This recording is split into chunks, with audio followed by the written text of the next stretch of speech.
이 방송은 인체에 유해한 방송이므로 숙골 노약자 혹은 자칭 어버이들은 아이팟캐스트를 이용해 다운만 받으시고 듣지 마시기 바랍니다. 건강한 열혈 애국 청취자 역시 수전증, 우라병, 불면증 등을 유발할 수 있으니 그런 증상이 있을 시에는 반드시 의사와 상의 없이 인터넷과 트위터 등을 통해 밤새도록 라디오 반민특위를 폭풍 홍보하도록 하십시오.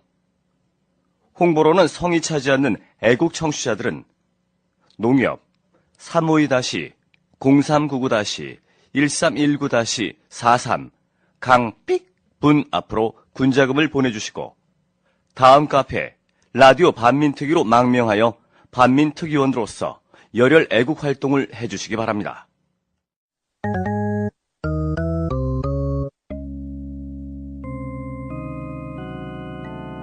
졸라 궁금했던 얘기, 알면서도 하지 못했던 얘기, 이제는 말할 수 있을까?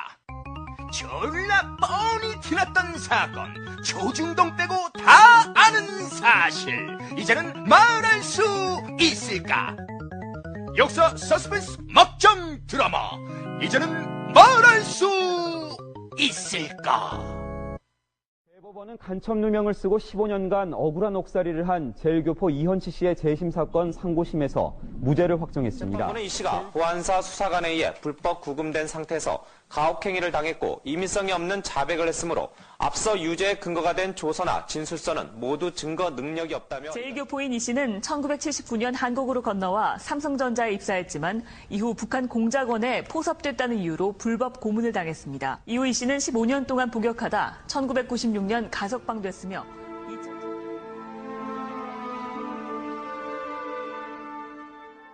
1981년 10월 9일 늦은 밤 그는 집으로 가는 걸음을 재촉하고 있었다. 멀리서 보이는 집은 여태 불이 밝았다. 만삭의 아내가 기다리고 있는 게 확실했다. 아이고 사람 참 출산도 며칠 안 남았는데 이 시간까지. 내일부터는 꼭 일찍 퇴근해야겠다. 집 앞에 도착하니 웬 사람들이 그를 기다리고 있었다.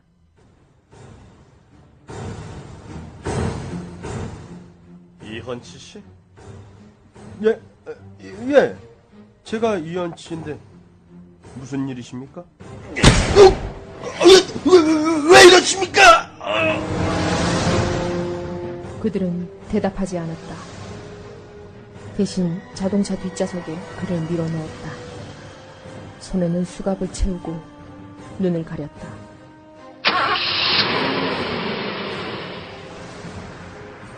무슨 일이지? 강도들인가? 아니지. 지금은 통행금지 시간인데. 그럼 이 사람들은 누구지? 대체 무슨 일로 날...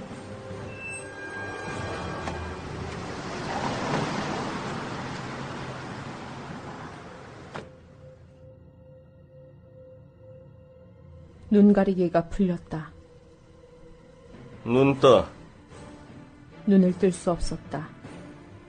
수십 개의 조명에서 쏟아지는 빛 때문이었다. 무슨 말이라도 하고 싶었다. 하지만 그들은 기회를 주지 않았다. 시작해.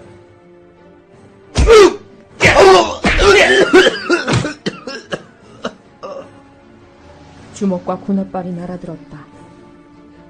정신을 잃자 이번엔 차가운 물이 쏟아졌다.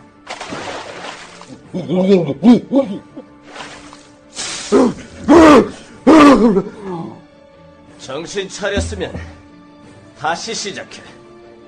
때리고 또 물을 붓고 또 때리고 또 물을 붓고 또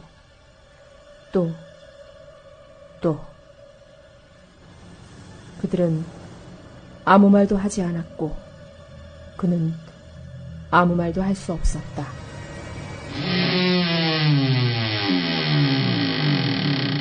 박정숙 씨, 남편 면회요.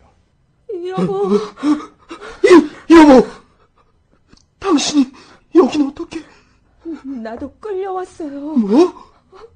여보, 이게 무슨 일이죠? 글쎄, 당신은 괜찮아? 예. 아기가... 우리 아기가 나왔는데... 아기? 어디?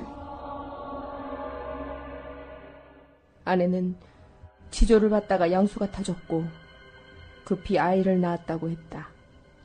아기가 보고 싶었지만 그는 다시 지하 취조실로 끌려갔다. 모든 게 현실감이 없었고 꿈만 같았다. 조사를 시작합시다. 이헌치 씨, 언제 갔다 왔어? 어디를 말입니까? 북한 말이야! 예? 북한에 언제 갔다 왔느냐는 말이오. 누굴 만나서 어떤 지령을 받았는지 얘기하시오. 저는 북한에 간 적이 없습니다. 자우리! 말 마라! 다시 주먹과 군홧발이 날아왔다. 물고문이 시작됐다. 그제야 무슨 일인지 감이 잡혔다. 이 모든 게 현실이라는 것도. 당신 말이야. 여기 더 있다간 죽을지도 몰라. 어? 일단 우리가 시키는 대로 하면 금방 풀어주겠다고 내 약속을 하지. 그냥 서로 믿고 쉽게 가면 되지 왜 사서 고생을 해? 미야자키라는 가명으로 일본에서 간첩 활동을 했다. 그것만 시인하면 다 끝나는 거야. 당신 애기 안 보고 싶어? 예? 아이가 보고 싶었다. 미치도록. 시키는 대로 하자고 마음먹으니 일사천리였다. 조서는 미리 준비되어 있었고 그는 그대로 외우기만 하면 됐다. 진실. 그게 무슨 소용이란 말인가. 피고 이헌치는 제1동포 신분을 이용해 미리부 북한의 지령을 받고 국내 기업에 취업해 동료를 포섭했으며 국가기밀과 군사기밀을 탐지 및 보고했다. 이에 재판부는 이헌치에게 사형을 언도한다. 사형? 사형이라니! 여보! 안 돼요. 이럴 수는 없어요. 여보!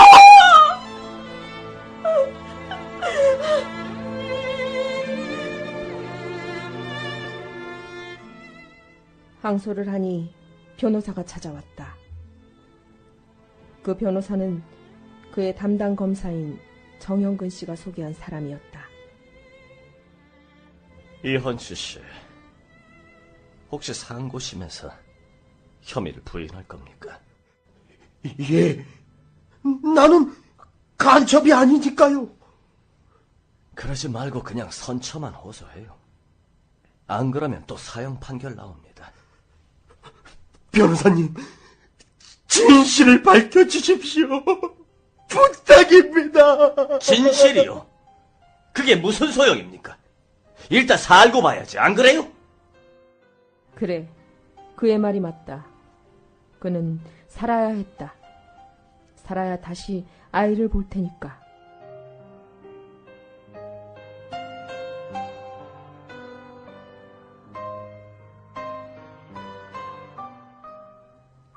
이번에도 변호사가 준비한 대로 항소 이유서를 썼다. 무기징역을 받았다. 끝이 보이지 않는 교도소 생활이 시작되었다. 15년 동안 그는 2번의 자살을 시도했다. 한 달에 한 번, 가족과의 면회가 아니었다면 그는 몇 번이고 죽었을 것이다.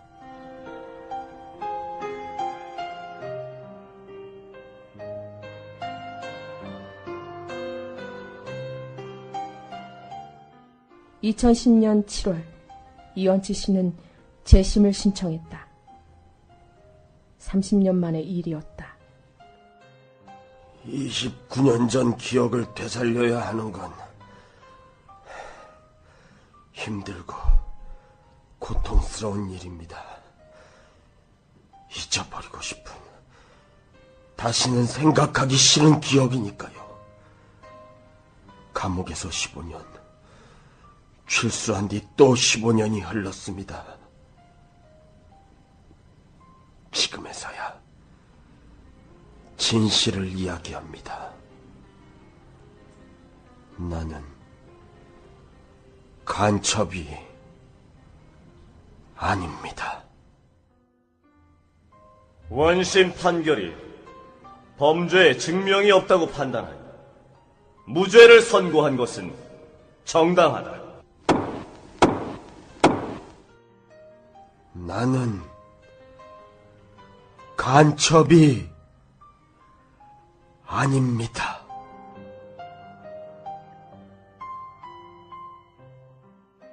(2012년 10월 3일) 대법원은 이현치 씨의 무죄를 확정했다. 국가보안법에 의해 씌워진 억울한 누명을 벗기까지 30년이 걸렸다.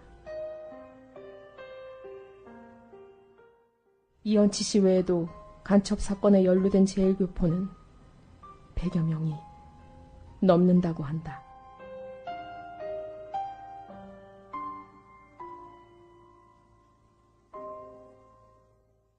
개념 있는 여자들의 센수다 라디오 반민특위 정일충만 선입니다. 안녕하세요. 안녕하세요. 진입니다. 안녕하세요. 문학과 풍류와 낭만을 사랑하는 분입니다. 추석 잘 보내셨어요? 네. 다들 어떻게 몸무게가 좀 더 부은 것 같기도 하고 저는 충격에 빠졌어요. 왜요? 네. 제가 전 부치고 이러려고 힘들었는 줄 알았는데 몸무게 늘었더라고요. 열심히 만드는 동안 먹으셨군요. 만들면 너무 먹었나 봐. 손님 치르고 이러려고 내가 좀 힘들었는 줄 알았는데 전혀 안 그랬더라고요. 근데 추석 때는 또 그런 맛이죠. 네, 그래서, 맛있는 거 많이 먹고. 그래서 이후에는 이제 다이어트 라디오 반민특위 대선을 맞아서 맹렬 다이어트에 돌입할까. 거짓말. 지금 또 새빨간 거짓말. 지금 또 이렇게 군것질을 빵과 막 귤을 막 마구마구 먹고 나서 이제 방송을 시작하면서 이런 새빨간 거짓말을 시작하고 있어요. 전 진짜 다이어트 할 거예요. 제가 1년 동안 이제 라디오 반민특위 지나면서 한 10kg가 넘게 쪘는데 제 몸무게가 급격히 늘어나면서 저희 회원수가 급격히 늘어났는데 제가 그래서 살이 찌다 보니까 정체기가 왔어요. 살찌는. 그러니까 우리 회원수도 정체기가 되더라고요. 그래서 약간 갈등 중이지만 내가 빨리 살을 빼서 또 다시? 빨리 살을 빼서 진보의 아이콘이 돼야겠다. 이미 진보의 아이콘을 여기고 있었잖아. 네, 그쵸. 근데 좀 거짓말하는 느낌이 섹시한, 조금 있었구나. 섹시한 진보의 아이콘이 돼. 자, 카페 광고 좀 해주세요. 네. 10월 13일 토요일 7시에 평택 지역 번개가 있어요. 이 평택에는 또 우리의 또 라디오 반민특위의 깨소금 같으신, 네. 빛과 소금 같으신 깨어나는 청년님의 지역인데 7시 평택역 참이맛 감자탕 집에서 감자탕 뜯으면서 이제 수다 떠는 그런 자리 마련했습니다. 많이 참여해 주시고요. 저희가 이제 반유신 프로젝트 연극 진수가 사랑한다라는 연극을 공연하잖아요. 다들 아시다시피 이게 감동 후불제예요. 즉 입장할 땐 무료다. 10월 11일부터 14일까지 성균 소극장이에요. 해화동 성균 소극장에서 목요일, 금요일은 8시, 토요일은 4시, 7시, 일요일은 5시에 공연을 합니다. 너무너무 감동적이실 거니까 많은 사람들과 함께 오세요. 저희도 많이 참여를 할 거거든요. 보러 갈 거니까 그날 봬요. 네. 진수가 사랑한다.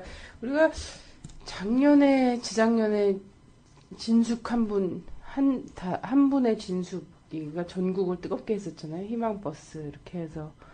근데 이제 진숙이가 그런 이제 고공농성하는 김진숙 씨뿐만 아니라 그냥 곳곳에서 이 사회의 진보와 그리고 뭐 독재 타도 이런 것 속에서 숨쉬었던 그런 진숙이들에 대한 이야기입니다. 굳이 저희가 방송하기도 사실은 되게 벅차고 이런데 이런 공연을 만든 이유가 있잖아요.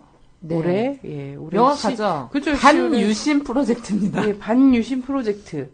이거 지금 유신도 아닌 지금 시대에 반유신 프로젝트를 이렇게 절박하게 하는 이유를 뭐 여러분 다 아실 거고요. 자, 12월 달에 좀 좋은 소식, 좋은 뉴스 들으려면 저희가 이렇게 뭐 연극을 보는 것도 개념 있게, 방송을 듣는 것도 개념 있게, 그죠?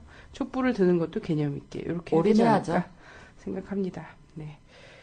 오늘도 라디오극이 또 기똥찬 라디오극이 나왔어요. 네. 예, 어제 뉴스에 나왔던 것 같은데 빨리 쓰셨어요. 온 신문, 온 뉴스에 다 나왔는데 보셨는지 모르겠어요. 이현치 씨라고 지금 60세이신데 정말 말도 안 되게 이분은 뭐 민주화 뭐 운동하시던 분도 아니고 그냥 평범한 우리가 늘 모든 대학생의 꿈이잖아요. 요즘 삼성전자에 다니시다가 간첩 누명을 쓰셔서 15년간 복역하신 분이세요. 근데 어제 무죄 판결을 받으셨어요. 이게 진짜 어처구니가 없는 거예요. 20대 말이었잖아요. 그죠? 네. 이제 막 아이가 태어나려고 하는 막 그런 아기가 있었고, 28, 29살 때, 그냥 그 인류 소위 말한 대기업에다 이렇게, 그죠? 일본에서 대학 나와서, 이러고서는, 대기업에 입사해갖고 한참 꿈을 막 이렇게 청운의 꿈을 펼치던 때, 간첩으로 몰려갖고 잡혀가서 사형 선고를 받았잖아요. 예. 사형 선고 받고 그러다 무기징역 했다가 그러다가 15년 형 살다가 감형돼 나온 거예요. 국가보안법의 허무 맹랑성을 적나라하게 보여주는 예. 또 하나의 사건이죠. 근데 근데 이런 분이 28 막 이런 때 끌려가셨던 분이 이제 60살이 다 되셨는데 감옥살이까지 그렇게 오랜 세월 하시고 이제서야 무죄를 내렸다는 거예요. 이 나라가. 네. 참. 근데 이렇게 끌려가신 분 중에 제1동포만 따져도 100명이 넘는다고. 그러니까요. 하네요. 조작 사건으로 이제 기다리고 있는 판결을 이러신 분들. 그러니까 누가 일본으로 유학 가거나 아니면 일본으로 이민을 잠깐 갔다 오거나 이런 사람들을 일일이 다 기록을 해놓고 이 사람들 어떻게 한번 간첩단에 엮어볼까 맨날 이런 궁리나 하고 있었던 것 같아 보니까. 그렇지 않아요? 그러니까 뭐 인혁당 사건뿐만이 아니라 정말 왜 과거사 정리를 해야 되는지 진짜 역사가 심판해야 될 게 뭔지를 여실하게 보여준다는데 박근혜 씨가 대선 후보로 나오면서 전 이런 분들이 정말 기하급수적으로 튀어나올 거라고 생각해요. 역사 속으로.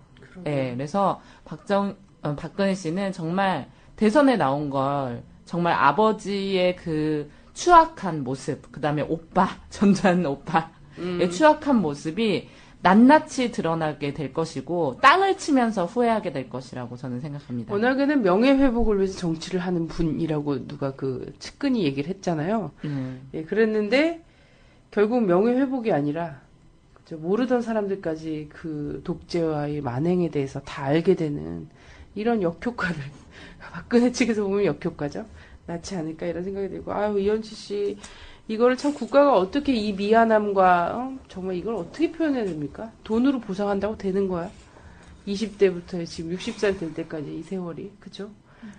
부인도 끌고 갔잖아요. 네, 네. 부인도 끌고 가서 그것도 만삭이었는데. 애를 거기서 낳게 되신 것 같아요. 네네 맞아요. 네. 근데 이분뿐만 아니라 진짜 더 얼토당토 않고 정말 피눈물 나는 사연들이 엄청나요. 네, 그렇습니다. 아이고 그래요. 어쨌든 시간이 걸렸지만 무죄 판결을 받게 되신 거는 참 어쨌든 잘된 일이고요. 예, 잘된 일이고 우리 사회가 이분들 너무 힘들었던 과거에 대해서 다 같이 위로하고 위무를 줄 수 있는 거는 이번에 대선에서 다시는 그런 독재의 그런 그림자 이런 것들이 다시 또 부활하지 않게 하는 거 아닐까 이런 생각을 합니다. 자 오늘 무슨 날이게요? 이 방송에 나가려면 내일쯤 나가겠는데 오늘 지금 이 방송을 하고 있는 날은 10월 4일이에요. 10월 3일은 트위터랑 뭐 페이스북에 이미 막 많은 사람들이 이 내용을 많이 올리셨더라고요. 네, 추억 막 되게 정말 얼마 안 된 일이거든요, 사실. 5년 전 일이잖아요. 5년 전 일인데 엄청나게 머나먼 일인 것처럼 느껴지면서 격세지감을 느끼게 하는. 진짜 추억에 젖어서 사람들이 생각을 하는 것 같아. 사실 그때만 했어도 오늘의 일이 벌어질 거라고는 아무도 생각 못했죠. 그래요. 자, 이제 노무현 대통령께서 육로로 방북을 하셔서 북의 김정일 국방위원장 두 분 다 유명을 달리 하셨어요. 참 안타까운 일이죠. 이게. 그렇게 해서 이제 10월 4일 날 남북 간에 평화 번영을 위한, 남북관계 발전과 평화 번영을 위한 선언이 발표가 됩니다. 그걸 갖다 이제 그냥 줄여갖고 14선언이다 이렇게 얘기를 하고요. 오늘 오전부터 해서 뭐 오전, 오후, 이따 저녁 때까지 해갖고 14선언 5주년 기념 행사들이 많이 있어요. 예, 이때가 2007년이었죠. 2007년 10월 달이었어요. 참 뭐 좋은 계절이었는데 전 참 안타까운 게 요 24선언이 2005년 10월 달에 있었다면 아니면 2003년 10월 달에만 있었다면 그러면 지금 이 순간이 또 다를 것 같거든요. 그때 어떠셨어요? 2007년 10월 달에. 저는 그때 신도림에 있는 곳에서 이 장면을 온 사람들이 모여가지고. 신도림에 있는 모 곳에서. 거기 사무실이 있었죠. 예. 거기서 이 사람들과 이 노무현 대통령이 군사 분계선을 넘어서 평양으로 가시는 이 모습을 봤을 때 정말 이 남북관계 발전을 위한 또 하나의 큰 핵이 그어지는구나 이러면서 깊은 이 감명을 받았던 그 눈물을 흘렸던 진이 눈물 흘리네. 예, 진 언니는 피도 눈물도 없을 것 같지만 예, 가끔 요즘에 버럭도 하시고 그날도 약간 오셨잖아요. 욕 비스꾸리한 것도 하시고. 녹음하시다가. 맞아. 예. 그때도 강기훈 씨 얘기할 때 애들 그래요. 좀 감수성이 있으신 것 같아요. 감수성 있어요. 있는데 좀처럼 이제 술 먹기 전엔 드러내지 않으려고 자기가 계속 이런 말은 거지. 좀 사양해 주세요. 한 번은 진해대서 파봐야 될 것 같아요. 어땠어요? 10월 4일 날 14선언 나왔을 때 전 중국에 있었거든요. 근데 뭐 언니는 막 눈물을 흘렸다. 언니는 저랑 나이 차이가 많잖아요. 그러니까 좀 시대가 다르니까 그런 생각이 드실 것 같은데 전 사실 그 시대만 해도 20대였는데 저는 20대를 김대중 정부에서 20대를 보냈어요. 그랬기 때문에 제가 기억할 때는 저 역시 육로로 대학교 때 MT를 금강산으로 갔다 왔고 버스 타고 그냥 북한 안내원들이 안내해주고 이런 상황이었고 뭐 중국에서도 편하게 이런 금강산 관광이나 이런 들 많이 갔어요. 교민들이. 그래서 그렇게 저한테는 새롭지 않았는데 저는 오히려 지금 그때 아무렇지도 않았던 이런 일들이 지금 시기에 요렇게 우리가 남북관계가 요렇게 될 거라고는 상상도 못했던 일이죠. 그죠. 오히려 그게. 그때는 잠입탈출 해합통신이 수시로 가능했던.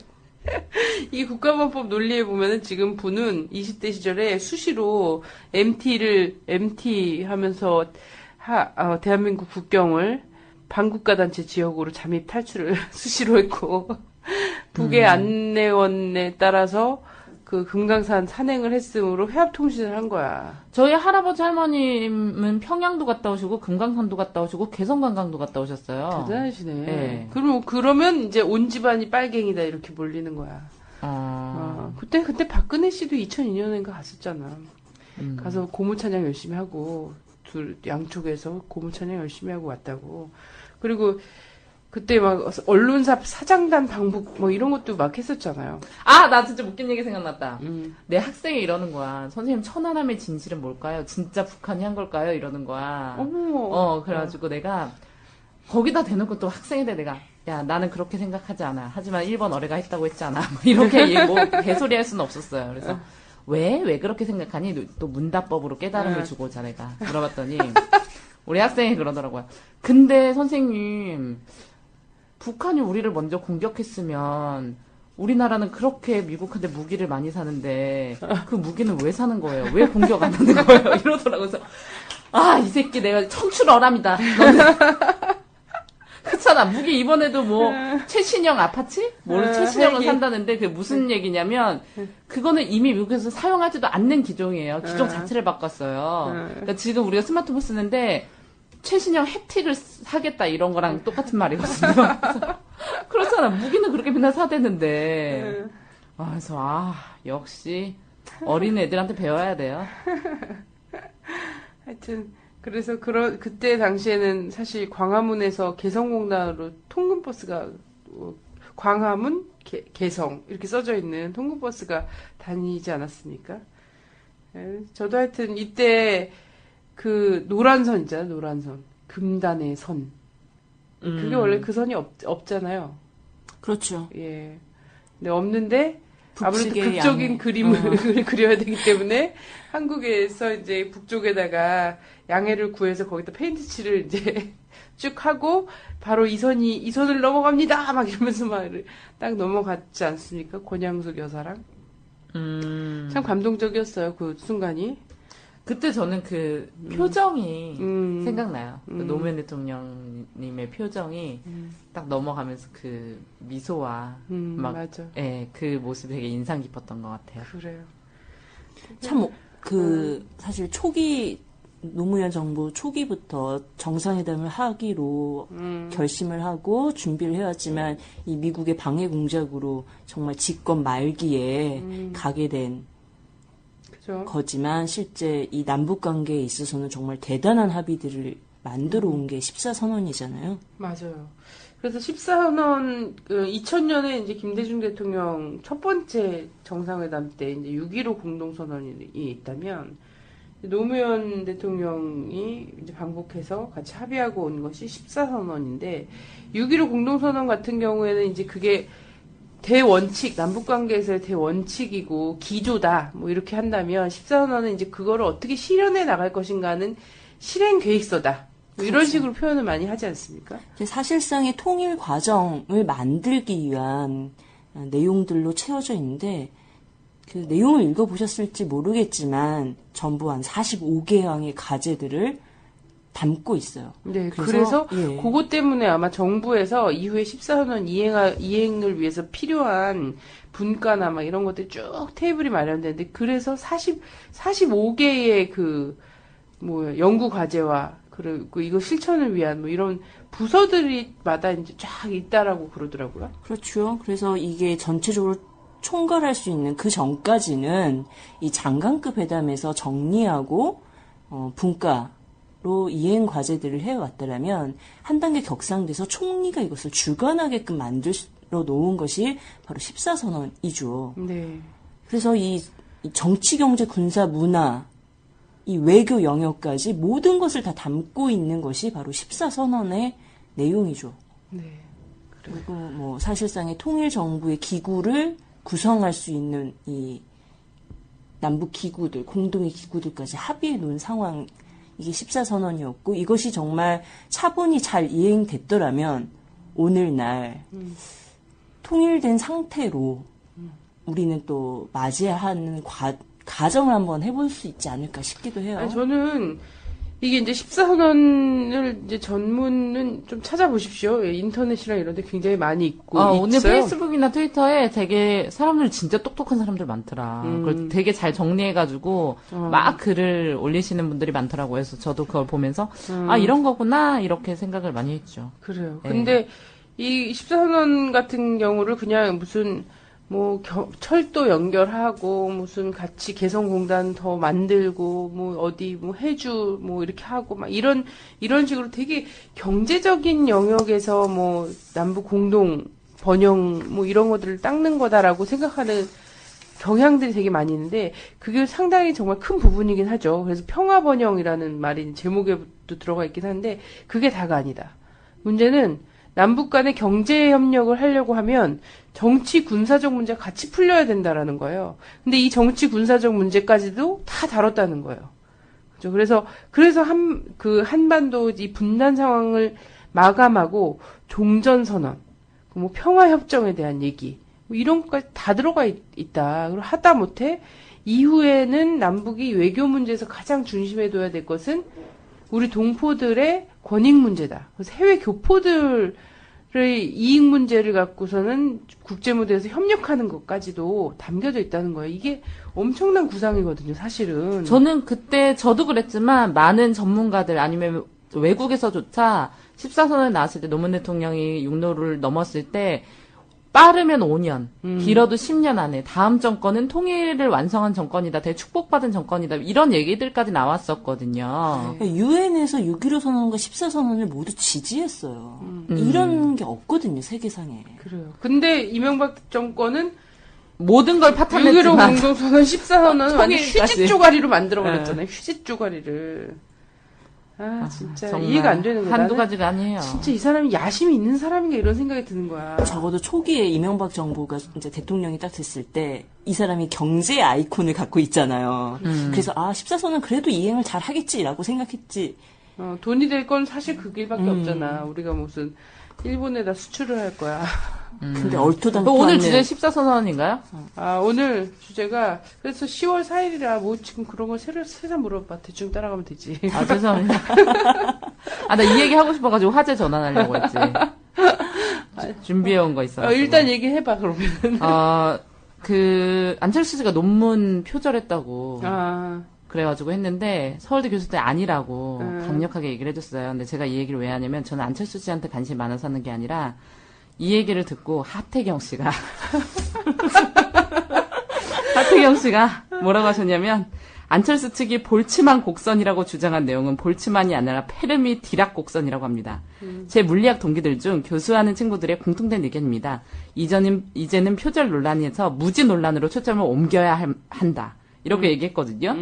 근데 뭐 볼츠만 이런 거 아세요? 페르미 뭐 그런 거 디락 모르지. 이런 거? 제가 그래서 서울대 물리학과 다녔던 친구 오빠한테 물어봤어요. 이런 거 알면 무지한 거냐고. 그랬더니 무슨 개소리냐고 그러더라고요. 그래서 제가 보니까 또 알바들 요즘 이제 낙검수에서 알바 계정 쫙 나왔잖아요.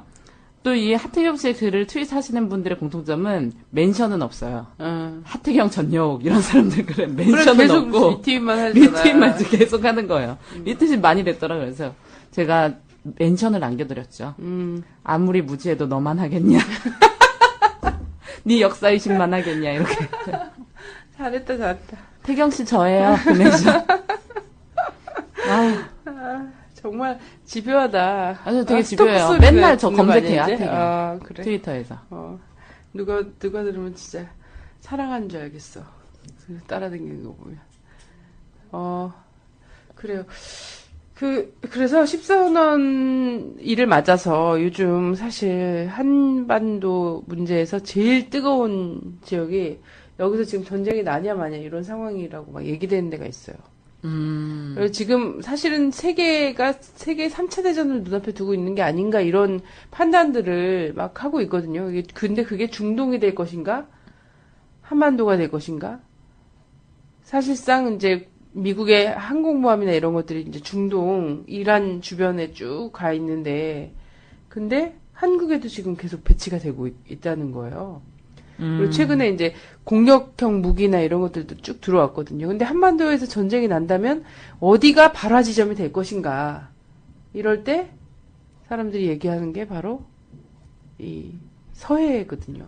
우리 지겹게 들었던 NLL 있잖아요. NLL. 이거에 대해서 도대체 NLL이 뭐냐? 북방 한계선이라고 얘기하는 이 NLL의 역사나 이런 것도 그리고 국제적 논란 이런 거에 대해서 좀 알아보자라는 거죠. 우리 영토 분쟁이 두 군데서 있어요. 지금 독도와 서해 5도를 둘러싼 해역에서 지금 계속 있다는 거예요. 독도는 일본하고 있고 이 소위 말하는 서해 지역 여기서는 남북 간에 지금 있는 거죠. 영해 논쟁. 저 일본이 요즘에 굉장히 도발을 많이 하잖아요. 네. 뭐 중국에게도 그렇고 우리나라의 독도 문제도 그렇고 또 러시아한테도 그렇고 그래서 사실 일본이 이렇게 해가지고 실질적으로 얻는 이득이 많이 없거든요. 국민들의 이런 거를 보수적으로 모으는 거 말고는 사실상 없죠. 네. 근데 왜 이렇게 이지랄을 할까?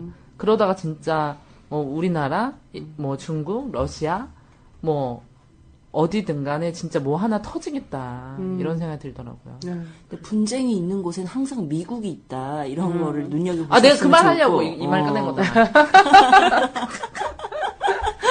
그 우리 서해에서도 지금 분쟁 지역이긴 하잖아요. 네. 사실 14선언이 잘 이행이 됐다면 이 NLL은 사실상 이 역사 속에 남는 선으로 남겨졌을 수 있었는데 여전히 이 분쟁과 충돌과 갈등의 선으로 남아있는 현실 속에 여전히 이 안에도 미국이 있다. 이런 걸 좀 염두에 두셨으면 좋겠고요. 사실 지금 NLL은 북방 한계선이라고 이야기했는데 실질적으로 이것을 바라보는 남측 정부의 기본 관점 두 가지로 좀 보고 있어요. 하나는 영해선이다. 그리고 두 번째는 해상 경계선이다라고 하는데 두 개 다 틀렸습니다. 사실 실제 이 영해선이다라는 관점에서 보자면 우리 국내법에 의해서 영해 및 접속 수역법을 보면 서해 5도 수역의 영해에 관련한 경계에 대해서 아무런 언급이 없어요. 그렇기 때문에 영해선이다라고 이야기할 수가 없죠. 그 국제법은 12해리를 이야기하고 있기 때문에 더더욱 여기에서 적용이 안 되는 거고요. 두 번째 해상 경계선이다라고 주장하는 데 있어서는 정전협정에 NLL에 대한 규정이 아무것도 없습니다. 네. 그래서 이 해상 불가침 구역을 설정해야 되는 과제가 남은 거지 이 해상 경계선이다라고 주장한 데에는 정전협정에 아무런 규정도 없기 때문에 불법적인 선이다라고 말할 수 있겠죠. 사실 NLL을 영해선이라고 얘기하면 헌법에도 어긋나요. 이게 참 많은 이 지금 분단된 상황이잖아요. 아주 특수 상황이란 말이죠. 헌법 3조에 어긋나죠. 그러니까 아니 한반도가 그 부속도서를 그 원래 자기 영토로 한다라고 얘기를 해놨으면 한반도 주변에 12해리 이렇게 해서가 영해선인 거잖아요. 근데 갑자기 위에 뚝 잘라먹고서는 이렇게 돼버리면 본인들이 주장했던 이게 북이라는 북이 정부가 강제로 점령하고 있는 거죠. 반국가 단체가 점령하고 있는 거지 북까지도 대한민국 영토다라는 이 주장 자체를 또 위배해버리는 거지. 하여튼 모순 덩어리야 이러면 대한민국은. 그래서 모든 하나는 고쳐야 되는 건데 어쨌든 NLL은요 북방 한계선이에요. 북방 한계선 이름을 잘 봐야 된다 생각이 드는 거예요. 그렇죠. 남방 한계선은 아니란 말이야. 북방 한계선 뭐냐면 북쪽으로 올라가다가 이 선 이상은 절대 가면 안 돼. 라고 해서 그은 거지. 저쪽 사람, 그 북쪽 사람들한테 SLL은 아니라는 거야. 북쪽에서 내려오지 말라는 의미는 아니다. 남방 한계선은 아니라는 거지. 그렇습니다. 자꾸 기어 올라가면 자꾸 뭘 핑계 삼아서 계속 기어 올라가다가는 전쟁이 또 터질 수 있는데 자꾸 위로 올라가려고 하니까 일단 이 선은 최대한 이 선은 넘지 마. 그래서 여기가 북쪽 방향으로 한계선인 거죠. 아, 예전에 그 북한 쪽에 돈을 주고 뭐 대포 한 방 쏴달라고 했던 사람 누구였죠? 이회창. 아. 총 한 번 쏴다. 총풍이죠, 총풍 말하자면. 오늘 뭐 주제 왜 그래? 주제 왜 이렇게 넓디야? 갑자기 왜 올라가나? 이 질문은 왜 올라가나? 왜 자꾸 올라가는 것일까? 그렇게 뭐 북한은 싫다고 하면서 왜 총을 쏴달라고 하고 왜 자꾸 올라가서 부딪히려고 하고 이런 걸까? 이런 생각이 들어서 한번 제가 여쭤봤어요. 그래서 이 NLL은 이 정전협정이 남긴 또 하나의 괴물이다. 사실 정전협정이 체결되고 3개월 안에 고위급 정치회담을 하기로 했거든요. 사실 그 정치회담이 열리고 평화협정이 체결됐더라면 이 또한 NLL 문제는 생겨나지 않을 수 있었는데 사실상 이 정전 상태가 계속 되어 있으므로 그리고 평화협정이 체결되지 않음으로 인해서 이 불법적인 NLL이 여전히 존재하고 있다라고 볼 수가 있는데 그렇다면 정전협정에서 규정되어 있는 선을 봐야 되겠죠. 기본적으로는 육지면의 군사분계선을 합의했습니다. 그건 아시죠? 저희가 7.27 때 자세히 설명을 드렸습니다. 영화 고지전의 예를 들면서 휴전협정 과정과 어떻게 해서 예전에 그어놨던 임의로 그어놨던 38선이 이제 휴전선화 됐는지 거기서 그렇습니다. 조금 이렇게 이 우여곡절을 겪으면서 삐뚤빼뚤한 선이 되죠. 이게 휴전선으로 되는지. 그래서 이 육지면의 군사분계선은 존재하나 실제 이 해상 경계선은 마련하지 못했거든요.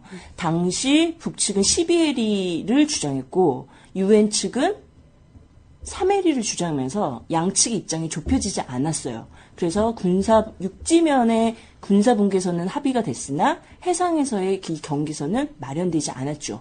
네. 그래서 동해와 서해가 모두 다 해상 경계선이 없었던 상황에서 이 동해상의 해상 경계선은 설정이 되어 있습니다. 기본적으로. 그거는 이제 69년 푸에블로 사건 이후에 북미가 협의를 통해서 이 육지면의 이 동쪽에 군사분계선을 기본 선으로 해서 양측이 해상 경계선을 나누는 것을 합의를 한 상황이지만 서해에서는 여전히 합의가 안 되고 있는 상황이죠. 네. 푸에블로 사건은 그게 정찰선이죠. 미국의 정찰 탐지선이죠. 그렇죠. 정보함. 예.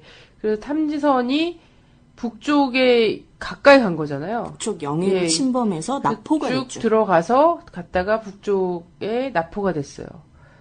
그래서 거기서 이제 쭉 그 미국의 군인들이겠죠? 그 안에 있었으면 이제 미국 군인들이 다 손 머리 위로 번쩍 들고서는 푸에블로에서 막 줄줄이 사탕으로 내리는 사진이랑 이런 것들도 있더라고요. 그리고 이제 사과한다. 우리가 이제 정찰을 목적으로 했는데 너무 깊이 이제 이렇게 들어왔다. 뭐 유감이다. 이런 것까지 발표하고 미국으로 돌아가게 되죠. 근데 푸에블로호는 북에 남아있게 되고 뭐 이런 과정들이 좀 이렇게 막 있었던 것 같아요. 그래서 그때 당시에 동해에서는 해상 분계선이 그때 마련이 된다. 푸에블로 사건으로 해서. 예. 그때 이후에 이제 북미가 합의한 선으로 동쪽에서는 동해안에서는 해상 경계선이 설정이 됐지만 서해에서는 여전히 존재하지 않는다라고 하는데 선은 존재합니다. 근데 이 해상 경계선이 아니라 보면 이 정전협정 첨부지도 그림 2를 보시면 이 선에 표시가 되어 있어요. 어떻게 되어 있냐면 이 한강 수역에서 이 동서 13km, 다시 말해서 북측 황해도와 남측 경기도의 경계선을 중간선으로 해서 선이 그어져 있는. 그래서 우도까지의 선으로 이렇게 우도까지. 표시가 되어 있어요. 그림 지도를 보시면 네네. 나중에 찾아보시면 되는데요. 여기 선이 A가 B 나선이에요.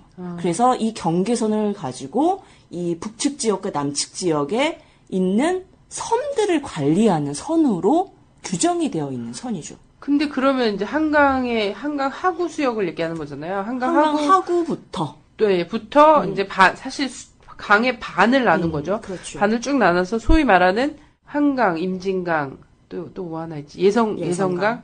이렇게 세 개가 모인 이제 조강이라고 해서 서해에 딱 접해져 있는 데가 있지 않습니까? 조강.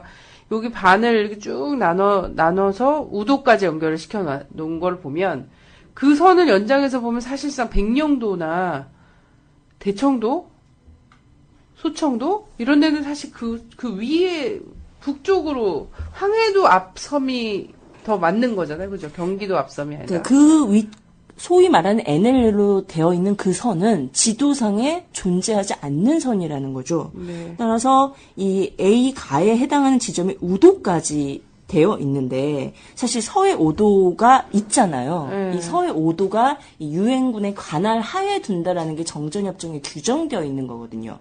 그래서 그치. 정전협정에 규정되어 있는 거는 서해에 엄청 5도. 많은 섬이 있습니다. 서해 예. 섬을 보면은 황해도랑 경기도 앞에 보면 섬들이 엄청 많아요. 이거는 뭐 지리 시간에 한번 봤던 살가부도를 딱 떠올리면 되고 그 중에서 5개의 섬은 연합군, 유엔군의 지배하에 둔다. 나머지는 북측 나머지 섬은 북측의 관할하에 둔다. 이거 말고는 정해진 게 없는 거야. 그 NLL은 이 우도부터 백령도까지를 이 포괄하는 선으로 연결되어 있는 거거든요. 이게 이 남측이 주장하는 NLL인 거죠. 그럼 나머지 섬들은 지금 어떻게 하고 있는 거지? 다 북측의 관할, 그 위에 우도 아래에 있는 선들은 남측의 관할 이렇게 남겨져 있는 상황이죠.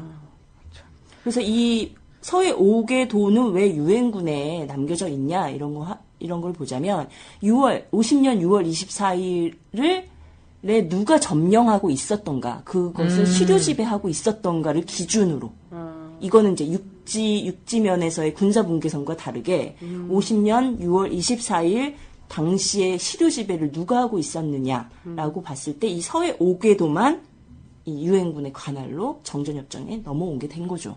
네. 근데 따라서 이 정전협정의 그 어디에도 없는 이 선이 지금 뭐 영해선으로 또 해상 경계선으로 둔갑하고 있는데 이건 미군 측에서도 부정하고 있어요. 이게 영해선도 해상 경계선도 아니다. 이거는 사실 이제 이 2002년, 99년 때까지는 그런 입장이었는데 2002년도에 또 제2차 서해교전이 일어났잖아요. 이때부터는 이 유엔군 입장, 미국의 입장이 달라지기 시작하는데 실제 그 전까지 어떠했었느냐 입장을 좀 보면 이 75년도 2월에 헨리 키신저가 작성한 외교문서가 2010년 12월 블룸버그 통신에서 공개된 적이 있어요. 그때 이 헨리 키신저가 어떤 얘기했냐면 1953년에 NLL은 법적인 보호를 받을 수가 없다. 그래서 이렇게 얘기했어요. NLL은 일방적으로 설정한, 그래서 북에 의해 받아들여지지 않는다. 공해의 경계선을 일방적으로 설정하는 한 이는 국제법에 배치된다. 라는 헨리 키신저의 입장이 담겨져 있는 외교 문서를 통해서 봤을 때도 이 NLL이 불법이다라는 것을 미국 측에서도 알고 있다라고 얘기되고요. 또 1973년 12월 18일 주미 대사인 프랜시스 언더힐이 워싱턴에 보낸 외교 문서 전문에도 다음과 같이 적어져 있습니다. 분쟁 지역에서 사건이 발생할 경우 한국과 미국은 다수 국가들의 눈에 잘못된 것으로 비칠 것이다. 이렇게 입장을 밝혔을 때 이 UN 대표되는 미국이 이 NLL이 영해선이고 해상 경계선이 아니다. 불법적인 자기들만의 선이다라는 것을 스스로 알고 있다라는 걸 증명해주고 있는 거죠. 네. 근데 헨리 키신저 같은 경우에는 지금도 국무 라인에서는 사실 미국에서 최고 원로 영향력 뭐 이렇게 얘기되는 사람 아닙니까? 그렇습니다. 헨리 키신저. 그래서 미국 좋아하시는 분들은 헨리 키신저를 또 잘 아세요. 미국 싫어하는 분들도 잘 알지만. 근데 헨리 키신저가 그렇게 얘기했단 말이에요. 국제법적으로 NLL은 일방적으로 설정한 거기 때문에 보호받을 수 없다. 이렇게 얘기를 했다는 거예요. 이거는 남측에서도 발견이 돼요. 1996년 7월 16일 국회 본회의 대정부 질문 답변에 이양호 전 국방장관이 대답을 한 게 있습니다. 국회의원이 질문을 해서. 근데 어떤 답변을 했냐? 그러면 해상 북방 한계선은 우리 여선이 조업 도중 잘못해 월북할 것을 우려해 우리가 임의로 설정한 북방 한계선인 만큼 북에서 넘어와도 정전협정과는 관련이 없는 것이다. 이렇게 답변을 했어요. 그래서 이 국회의원이 아니 어떻게 장관이 그런 말을 하냐, 잘못된 거 아니냐 그랬더니 잘못된 거 없다라고 재차 확인을 해줬고요. 99년에 사실 1차 교전이 일어났었잖아요. 그때 6월 16일 미 국무부 정례 브리핑에서 제임스 플리 대변인이 서해 NLL이 사실상 공해다라는 발언을 했습니다. 네. 그래요. 얼마 되지 않았네요. 근데 갑자기 왜 저는 어떻게 생각했냐면 NLL을 넘어오면 전쟁 나는 거 아니면 교전 나는 거 좀 이렇게 생각했거든요. 그리고 언론에 NLL 북방 한계선이라는 말이 이명박 정부 들어서 엄청 노출이 많이 됐었어요. 그러니까 빈도수가 많았다라는 거죠. 그럼으로써 어떤 설명과 관계없이 우리 생각에는 국민들의 머릿속에는 NLL은 우리 영토 라는 인식이 대부분 있지 않을까라고 생각합니다. 저는. 맞아요. 그렇게 생각하고 있고요. 근데 이제 뭐 이양호 국방장관이나 이런 사람들이 사실 신한국당 기억나시죠? 네. 네. 한나라당 전의 이름이었어요. 또 그때도 이제 난처하니까 IMF 터지고 막 이러고 김영삼 정권에 대한 이런 게 막 혹평이 난무하고 이러니까 또 이름 얼른 바꿔 달았지 않습니까? 이름 나중에는 짓기도 어려울 거야. 새, 다 갖다 붙이다가 이제. 뉴라이트당 이렇게 해야지. 그래서 신한국당 정부 때예요. 신한국당 정권 때 국방장관이 그랬다고 얘기하는 거니까 너 보수 수구 이런 분들도 이렇게 막 이게 좌파 빨갱이들이 주장이다 이렇게 할 게 아니다라는 겁니다. 헨리 키신저 이양호 국방장관도 얘기하고 있고 이렇게 얘기하는데 왜 도대체 NLL이 지금 이렇게 많이 떠들고 있는가? 저는 그런 생각이 들었거든요. 하나는 소위 이제 수구들이 얘기하는 잃어버린 10년 동안에 안보를 좀 문제 삼고 싶었어. 잃어버린 10년 동안에 이거 고정간첩들이 몇만이 생겨나고 막 이러면서 이제 사회 기강이 그리고 또 커넥션으로 6.15 공동선언, 14선언 막 이렇게 하면서 이거 간첩들이 이게 활약을 간첩이 한다. 생길 틈이 있나 이렇게 없는 간첩도 다 잡아가지는데. 그래서 그 10년 동안에 트집을 잡으려다 보니까 뭘 하나 이제 안보적인 측면으로 좀 역시 좌빨들이 대통령하고 이러니까 나 국가 안보가 위험하다 이러면서 주목한 것이 NLL이 아닙니까? 그리고 거기서 또 실제 이제 99년, 2002년 이렇게 서해상에서의 충돌이 있었지 않습니까? 그러면서 이거를 좀 부추긴 측면. 그리고 또 하나는, 이제 이명박 정부 들어서서. 이제 이명박 정부 들어서니까 이거를 아주 정략적으로 이용해야 되는 거예요. 남북 간의 이런 것들을. 그래서 좀 터져달라 이런 주문이지. 서해상에서. 이런 것들이 있는 거예요. 그러면서 서해상에서 천안함 이런 것들도 만들어지고 연평도 포격전 이런 것도 있고 이러면서 사실상 90년대까지 NLL은 비법적 선이다라는 얘기를 정부, 미국 할 것 없이 다 공공연히 하고 있었음에도 불구하고 지금은 그런 상황이 아예 뒤바뀌어 버린 거죠. 예.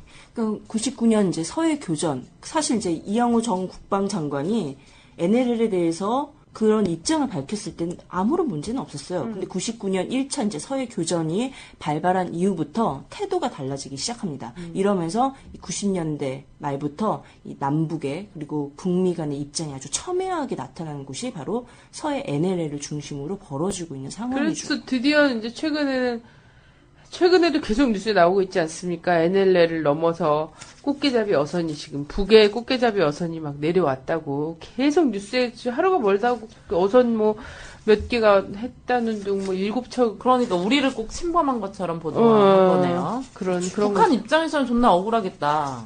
그죠. 그런데 계속 그런 식으로 얘기를 하는 거예요. 그러면서 그걸 대응하지 못한 군을 막 질타하고 막 이렇게 하게 되는 거 아닙니까? 그러다가 하여튼 어떤 어선에다 대고선 쐈잖아요. 또 몇 주 전에는 2주 전인가요?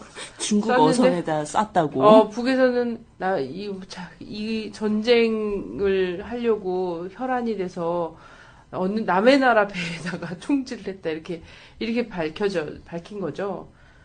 근데 지금 서해가 지금 열핵 전쟁을 펼칠 수 있는 아주 대단한 위험 지역으로 지금 발발했는데 당시 이제 그 중국 어선에게 쐈다라는 북한의 입장 이후에 발표 이후에 한중이 만났어요. 외교장관 회담에서 한국 측이 중국에게 요청하기를 여기에서 어선을 빼라. 왜냐면 교전이 일어날 수 있는 피해가 간다. 그러니까 중국의 어선을 빼라고 얘기를 했고 중국이 그거에 대해서 뭐 합의를 했다 이런 식의 보도가 있는데 빼라고 요청하고 합의를 했다라면 이곳에서 전쟁을 하겠다라는 의사가 분명히 들어가 있다라고 해석할 수 있죠. 네. 그러니까 중국의 어선이 참 많은 그 지역에 와갖고 그 수역에서 어로 활동을 활발히 벌였던 거예요. 한국도 잘 알고 있고, 그죠? 그리고 어선에다가 총을 쏘면서 저게 북의 배일 수도 있지만 만약에 중국 배일 수도 있다라는 것도 염두에 두고 있었다는 거예요. 근데 총질이 된 거야. 정말 심각한 상황이 될 수 있었던 거죠. 아, 진짜 들으시면서 다 놀랄 거야. 우리 진언니, 진짜 완전 정말 박학다식하죠. 군 문제에 있어서는. 네, 수줍게, 출절에서도 수줍게 앉아있다가 옆에서 이제 뭐 군인 출신들이나 이런 사람들이 이제 이런 얘기하면은 아주 이제 소머드처럼 듣다가 다다다다다다 얘기해 주시잖아요. 그래서 오늘 우리가 NLL 저희 게스트 누구일까? 친이 최고 전문가야. 이런 선언니가 역시 뭐 다른 날과는 다른 그런 포스가 느껴지네요. 다다다다다. 그래요.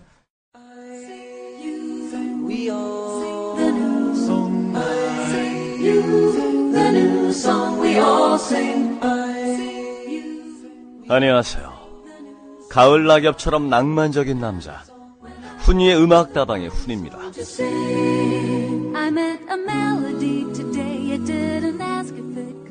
추석 연휴와 개천절 연휴를 보내고 업무에 복귀하시니 짜증이 몽글몽글 샘솟죠? 저는 뭐 프리랜서라 괜찮습니다. 네, 추석 내 축적된 지방질도 태우실 겸 맨손 체조하시면서 상콤한 하루 되시길 바랍니다. 하나, 둘. 네, 오늘은 특별 초대 손님 모셨습니다. 라디오 반민특위의 꽃, 간드러지는 인트로로 우리의 가슴을 설레게 했던 그녀. 눈치채셨죠? 네, 바로 영입니다.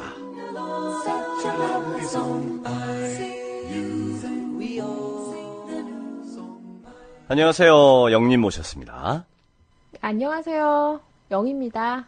네, 짧게 소개 부탁드릴게요. 네는 저는 용띠고요. 몇 살 용띠인지는 알아서 생각들 하시고요.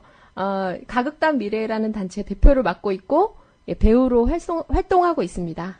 네, 지금부터 우리 청취자님들을 위해서 지극히 사적인 인터뷰 짧게 한번 해보겠습니다. 남자친구 있으신가요? 네, 없죠. 벌써 뭐 밝혔듯이 우리 부님이 아주 개념 있게 밝혀주셨죠? 모태솔로라고. 네. 네, 없답니다. 라디오 반민특위 회원님들 많은 관심 부탁드리겠습니다. 자, 그 라반틱에 참여하게 된 계기. 네.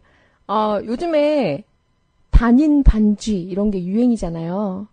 근데 제가 사실은 평소에는 안 나오는데 이렇게 빙의 될 때가 있어요.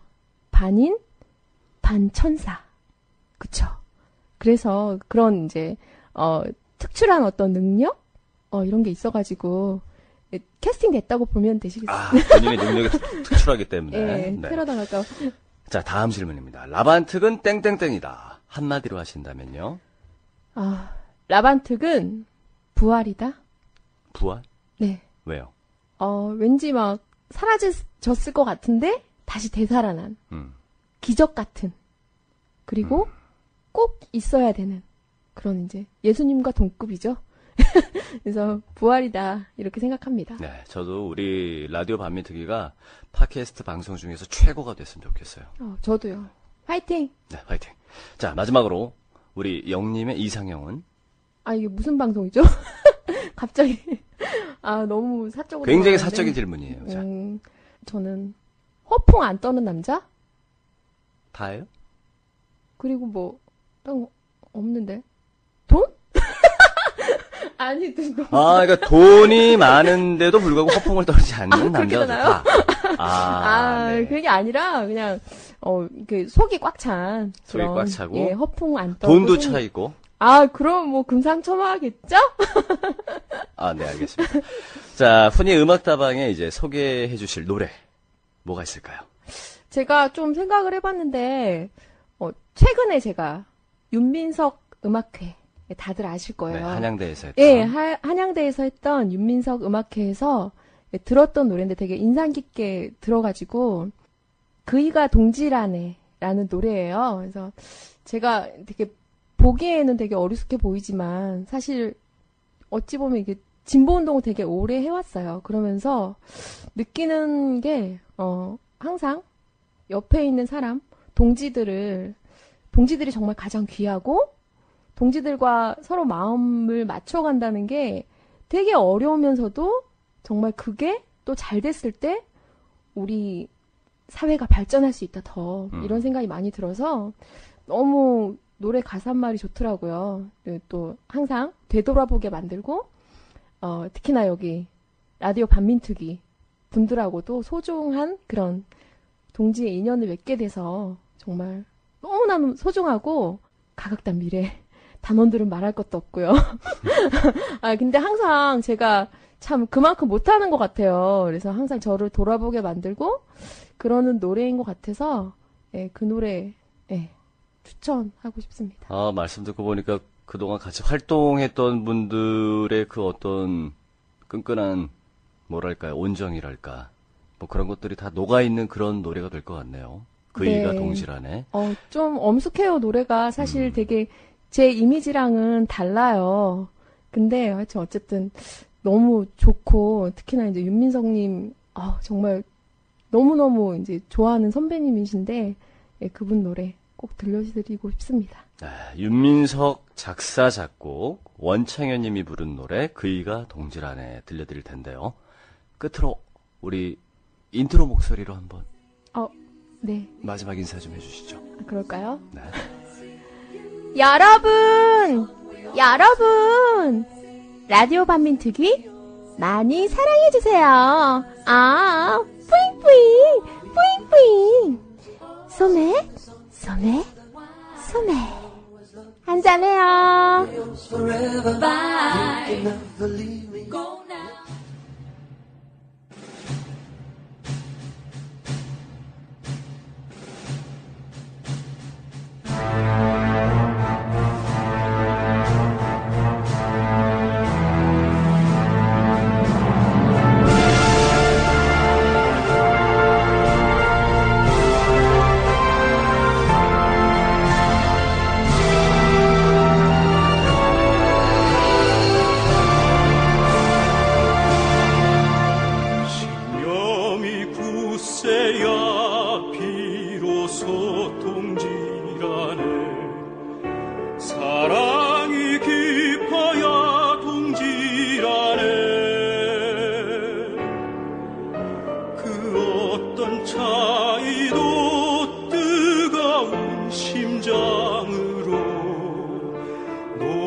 하나가 있어야 비로소 동질하네. 샘하지 않아야 동질하네. 하고픈 일보다 해야 하는 일 앞에 겸손해지는 일하네. 한 번 동지의 연을 맺으면 먼저 등 돌리지 않고 자신을 낮추어 모두를 높이느니 그 이가 동질하네.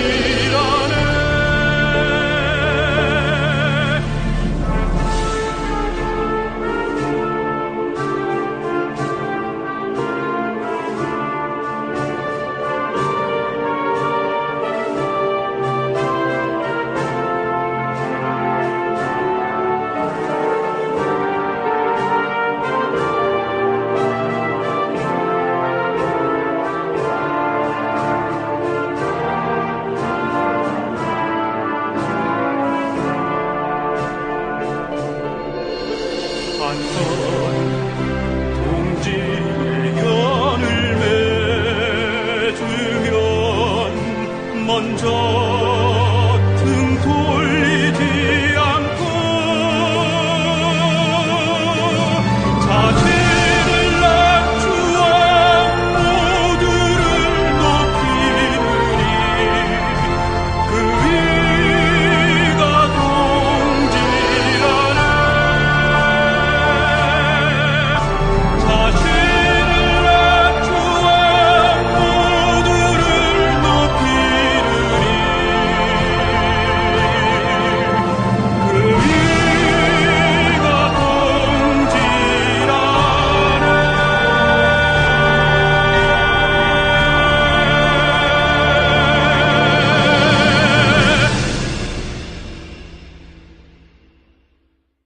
그래서 이 북측이 이후에 이 장성급 회담을 했어요. 이후 99년 이후에.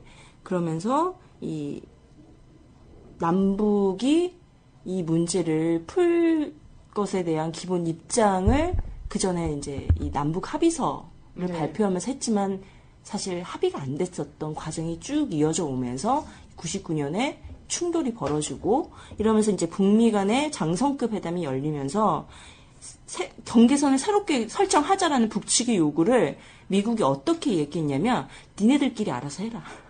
우린 모른다. 아니 동해 아까 얘기할 때 들으셨겠지만 동해에서 해상경제선은 북과 미국 간에 했어요. 푸에블로가 미국계 군함이 들어간 거였고 정찰선이 들어간 거였고 그걸 납포하고 이러는 과정에서 동해 해상경계선에 한국은 구경만 하고 있었거든요. 북미 간의 동해 해상경계선은 그은 거고 확정한 거고. 근데 서해 관련해서도 사실 정전협정에는 한국 정부가 사인도 안 했잖아요. 사인한 것도 없잖아요. 예. 이것도 안 한 상태인데 서해에는 문제가 이렇게 되니까 갑자기 미국이 그건 니들이 알아서 해. 지금까지는 모든 사인은 자기가 해놓고 아주 곤란한 상황. 그리고 여기서는 만약에 여차하면 전쟁이 날 수 있는 지역을 하나는 남겨놔야 되잖아요. 미국은 늘 그렇죠. 이런 상황에서는 자기가 발을 쑥 뺀 거예요. 근데 왜냐면 이것을 자기가 합의를 하게 되면 평협 논의를 안 할 수밖에 없거든. 해야 되거든. 할 수가 없거든. 예. 그러면 이 평화협정에 대한 논의를 하기 시작하면 이 미군 철수 문제가 나올 수밖에 없거든요. 곤란하지. 한국은 계속 휴전 상태여야지. 이거 종전 상태로 가면 절대 안 되는 거야. 종전 상태로. 예. 휴전 상태에서도 군사분계선이 모호한 한 지역 이상이 꼭 필요해. 그래야 정세상의 요구에 따라서 거기서 전쟁도 한번 냈다가 갈등도 한번 일으켰다가 이런 것들이 필요하거든요. 바로 거기가 바로 서해 5도 근처래요. 그러니까 60년이 넘도록 평화협정 논의에 아무런 대답을 못하고 있는 게 미국이잖아요. 이 서해에서도 마찬가지 입장을 보여주고 있는 상황이죠. 잘. 어쨌든 NLL도 사실은 미국이 그어줬잖아요. 그렇습니다. 클라크 라인이라고 또 얘기를 하죠. 클라크가 그었어요. 거기 이상 올라가지 마. 그래서 클라크가 그어주고 이걸 그래서 클라크 라인이라고도 부른단 말이죠. 그래요. 그 99년 아까도 말했지만 1차 서해 교전 이후에 이 국방부가 태도가 달라집니다. 왜냐하면 조중동의 공세, 한나라당 신한국당의 공세 이런 것들 보면서 이 갑자기 이 NLL이 영해선이 되고 해상 경계선이 되면서 국방부가 이거는 클라크 라인을 계승한 거다라는 입장을 딱 발표를 해요. 이 클라크 라인은 아시다시피 해상 봉쇄선이었어요. 52년 9월 27일 날 클라크가 그은 선이 바로 이 전신인데 NLL의 전신인데 왜 그었냐라고 한다면 당시 상황을 보면 이 정전협정을 맺기 위한 회담이 진행 중이었어요.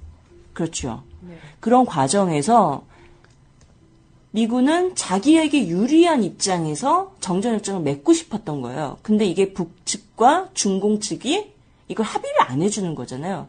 그렇기 때문에 이 해상 봉쇄선을 통해서 이 북과 중국을 압박하면서 정전협정을 자기에게 유리하게 맺고 싶어 했던 과정에서 이 52년 9월 27일 날 이 해상 봉쇄선인 클라크 라인을 선포를 하고 봉쇄를 해왔죠.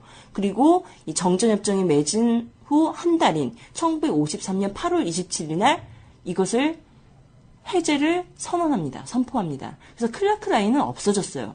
근데 53년 8월 30일 날 NLL이 발효가 된 거죠. 그렇죠. 왜 그랬을까?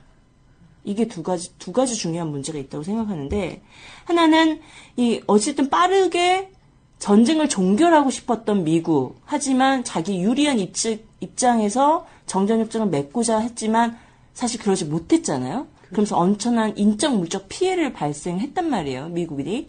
그렇기 때문에 또다시 전쟁이 일어나는 것에 되게 우려사항이 많았어요. 그래서 최소한 이 정전 상태를 좀 어느 기간 유지해야 되겠다. 이런 입장이 하나 있었는데 아시다시피 이승만 정권은 북진 통일을 외쳤잖아요. 끊임없이 이 국군을 이 서해 5도의 주변에 함대를 막 모아놓고 이 북측을 침범하려는 계획서들이 막 작성하고 있던 이 과정에서 이승만을 제어할 필요가 있었던 거죠. 지휘권도 냅다 갖다 주고서는 뭐 그걸 전쟁 자기들 능력도 안 되는데 북진 통일 하겠다고 계속 우겨대니까 이제 미국 같은 경우도 사실은 미국이 북진 통일 안 하고 싶었겠어요. 못한 거잖아. 못했죠. 사실 미국 그러면 입장에서는 최신 무기를 달란 말이야. 버리는 무기 말고. 미국 입장에서는 사실 미국 역사상 처음으로 승리하지 못한 휴전협정문, 사실상 패배한, 여기에 사인한 첫 번째 사령관이 되었다.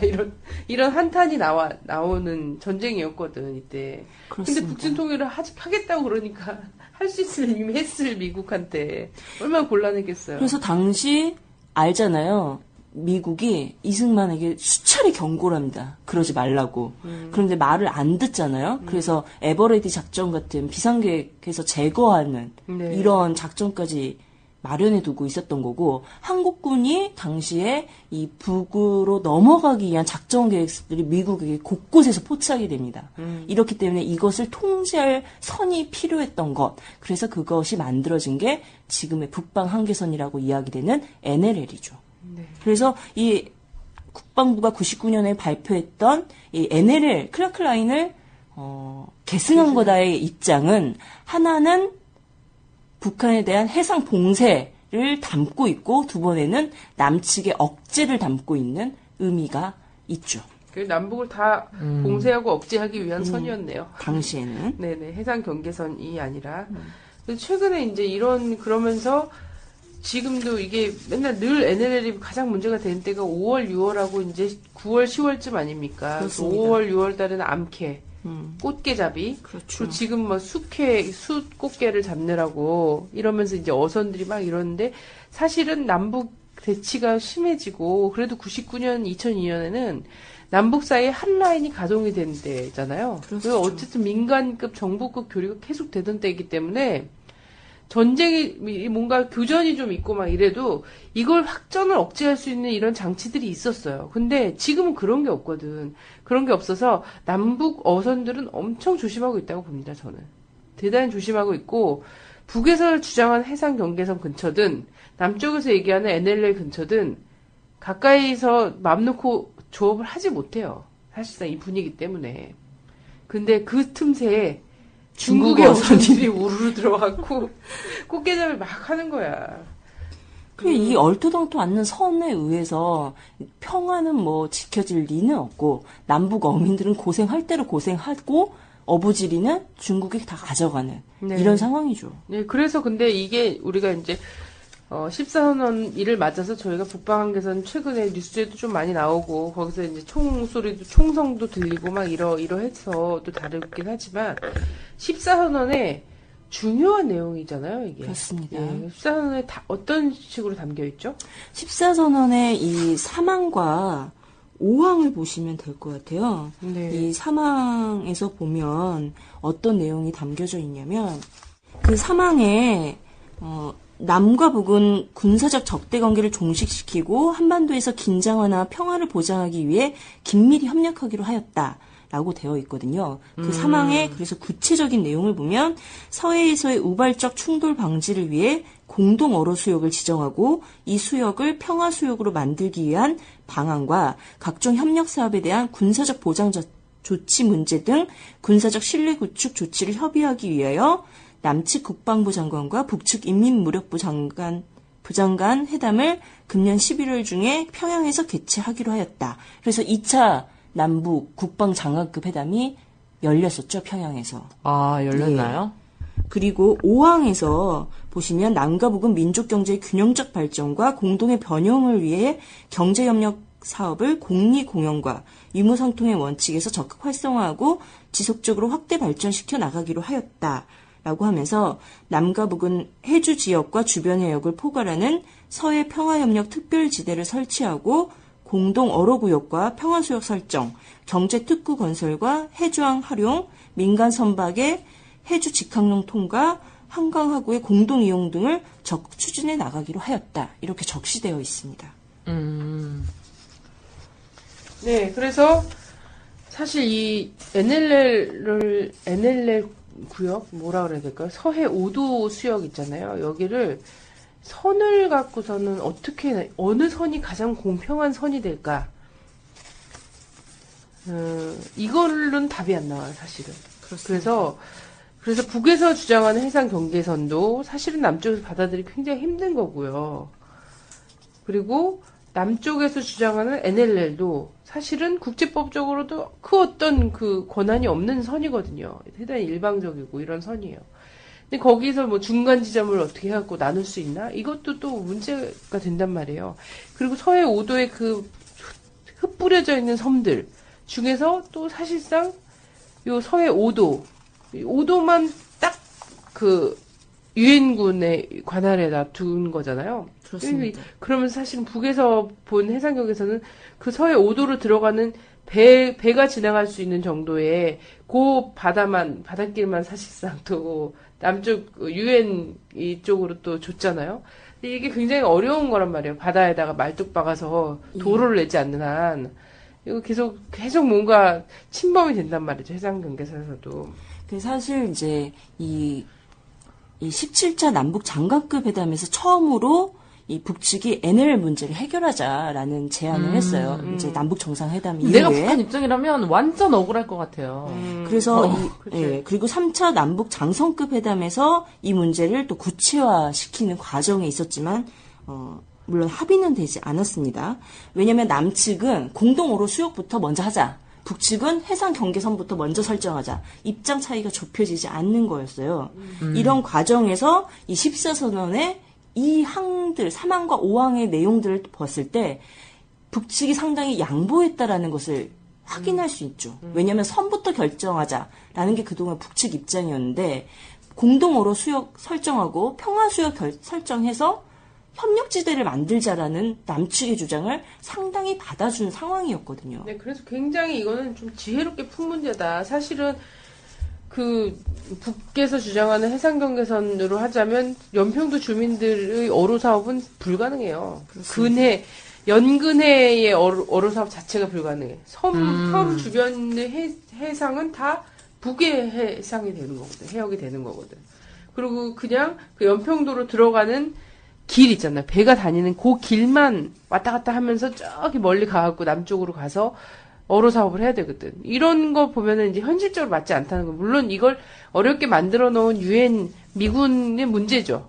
이 서해상의 경계 문제를 이렇게 어렵게 만들어 놓은 게 문제인 거예요. 그래서 주민들이 참 어렵게 된 거지. 어느 쪽에다 그 장단을 맞출 수도 없는 상황이 된 거예요. 그래서 이 문제를 경계선을 동해는 섬도 없고 편하잖아요. 쭉 그대로 연장하면 되는 거잖아. 근데 서해는 그렇지가 않았단 말이죠. 그런 상황에서 공간으로 접근한 거예요. 선의 개념으로 갖고 싸울 것이 아니라, 그러면 공간 문제를 공간을 공동 이용하는 걸로. 문제가 되는 NLL 근처의 수역, 그리고 문제가 되는 서해 5도 전반 그 수역, 여기를 공동 관리하자. 이런 거잖아요. 그렇습니다. 이게 얼마나 좋은 아니에요, 사실. 이거 공동 어로구역으로 하자라고 하면 남북 어선이 같이 꽃게잡이를 하는 거예요. 그럼 그 남북의 어선들이 꽃게잡이 하는데 그걸 방위는 누가 해줘? 이 사람들의. 우리나라 경비는. 그 보수 세력들은 되게 이상한 게, 좋은 의견도 야당에서 내면은 받아들이지 않고, 좋은 의견도 북에서 내면 받아들이지 않아요. 그리고 또 웃긴 거는 1년 있다가 그거를 또 그대로 낸다는 거지, 내가. 그러니까. 아니, 그런다니까? 막 할 때는 막 나라가 무너질 것처럼 반대해요. 그러다가 한 1, 2년 길면 한 5년 있다가 자기네가 참신한 의견이라고 막 들고 나온다니까, 그렇게 하자고. 그리고 풀랑에 막 써붙이지. 요즘 새누리당 풀랑 봐봐. 사회주의 정당 다 됐어. 반값 등록금의 부담을 줄여주겠다. 반값 등록금 내 나이 게 아니야. 45 전세 걱정 없이 살 수 있을까? 이런 거 있잖아. 내 나이 64 병원비 걱정 없이 살 수 있을까? 이런 거 있잖아. 진짜 어이가 없어서. 하여튼 그러면 공동 어로 작업을 하는데 그 공동 어로 작업을 하는 어민들은 누가 보호할 것인가? 남북의 민족 군대가 남북 공동 경비를 서게 되는 거죠.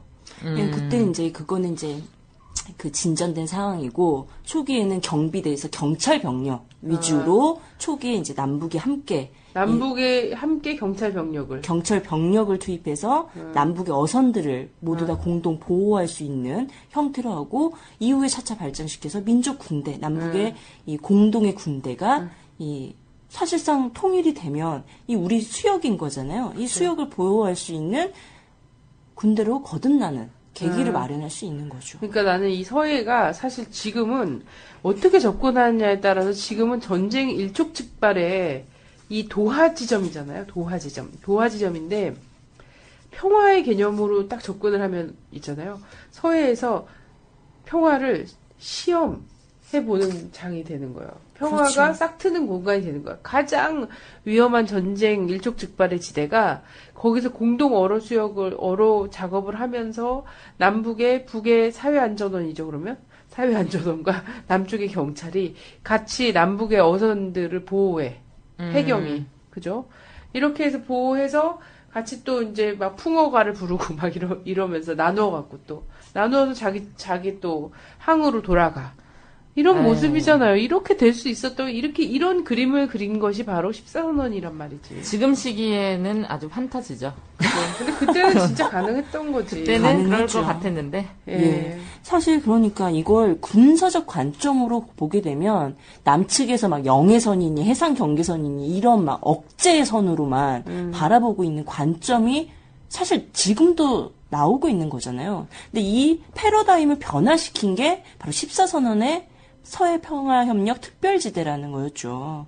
그래서 이 단순 억제로 평화를 유지하자는 것이 아니라 지속 가능한 평화를 창출하기 위해서 이 서해를 대결과 분쟁의 바다가 아니라 평화의 바다, 공존 공생하는 바다, 화해의 바다로 만들자. 네. 이 얘기를 담고 있다라는 거죠. 자, 문제는 박근혜 후보가 최근에 어떤 얘기를 했었냐면 서해 평화 수역 할 수 있다. 하겠다 이랬어요. 서해 평화 수역 하겠다. 이거 완전 노무현 대통령의 14선언을. 제가 얘기했잖아요. 몇 년 있으면 어차피 할 거야. 근데 그렇게 악을 쓰고 길을 쓰고, 아이고. 실제 하진 않아, 문제는. 근데 거기에 조건이 붙었어. 뭐? 북에서 NLL을 인정하면 서해 평화 수역으로 서해를 공동으로 이용하겠다. 이렇게 한 거야. 근데 NLL 이용하면서 평화 수역 이런 얘기, 논의가 필요가 없어. 완전 너 말도 안 되는 거, 진짜 빠가 같은 말이에요, 그거. 그러니까 안 되는 논리를 또 하나 얘기하는 게 실내 외교를 주장을 해요. 박 후보가. 근데 이 실내 외교의 기본 정책이 북이 핵을 제거하면이야. 그럼 6.15 14선언 이행하겠다라는 거죠. 이거 다른 말로 비핵 개방 3천과 동일한 말이거든요. 그러니까 말장난. 서로 죽자는 거지. 그 과정이 가능했으면 지금 문제가 이렇게까지 왔겠어? 근데 제 생각에는 박근혜 씨는 NLL이 뭔지를 몰라요. 모를 수 있지. 그러니까 인혁당하고 민혁당을 구분을 네. 못하잖아. 아니 그래서 제가 그 후보의 홈페이지를 다 들어가 봤어요. 그래서 역시 학구적이야. 우리 팀. 이 한반도 정책이 어떠한가 이런 것들 살펴봤더니 박 후보에게는 정책 내용이 없어요. 그러니까 말만 하고 있는 거야. 딱 한 분 봤어요. 문 후보는 어찌됐든 이 한반도 평화와 관련한 이 정책들을 담고 있더라고요. 안 후보도 가봤어요. 오늘의 논평만 발표하셨더군요. 네네. 없다라는 거지. 그랬을 때 제가 보기에는 정말 이 남북관계의 새로운 발전을 도모하기 위해서는 6.15 14선언을 이행하는 후보가 대통령이 되어야 한다라는 입장과 그런 정책 내용을 담고 있는 사람이 되어야 한다라는 걸 또 오늘 새삼스럽게 확인해 보네요. 근데 나는 굉장히 적극적으로 문재인 후보 같은 경우는 오늘 굉장히 적극적인 행보를 14선언에 관련해서 하셨고 네. 보니까 이제 얼마 전에 대선 출마하신 이정희 의원도 후보님도 이제 뭐 글도 담화문 발표하시고 이러셨더라고요. 예, 근데 그거예요. 6.15를 이행하겠다라는 말은 사실은 범진보 민주 개혁 세력들이면 다 해요. 다 하는데 그게 도대체 뭘 의미하는가에 대한 거 있잖아요. 단순히 뭐 개성공단에 가서 뭐 개성공단을 뭐 2배로 늘리는 거, 기숙사를 뭐 하는 거, 그 말도 많고, 시간 끌던 기숙사 이렇게 하는 거, 뭐 이산가족 면에서, 금강산에서 지금, 개점 휴업 상태인 이산가족 면에서를 다시 가동하는 거, 이런 정도의 문제가 아니라는 거예요. 뭐 북에 있는 희토류라든지 석유라든지 이런 거 공동 개발해서 같이 잘 먹고 잘 살자? 이것뿐만이 아니라는 거예요. 그걸 하려면 도대체 한반도 분단에 대해서 어떤 관점을 세워야지 되는지, 왜 이런 역사에 이렇게 우여곡절을 갖게 됐는지, 군사적 문제를 어떻게 풀어야 되는지, 그래서 평화협정 문제, 종전, 평화협정, 평화체제 문제까지 가지 않을 수 없다. 그리고 남북 간의 이 경협을 담보할 수 있는 것은 정치 군사적 신뢰관계를 담아야만 되거든요.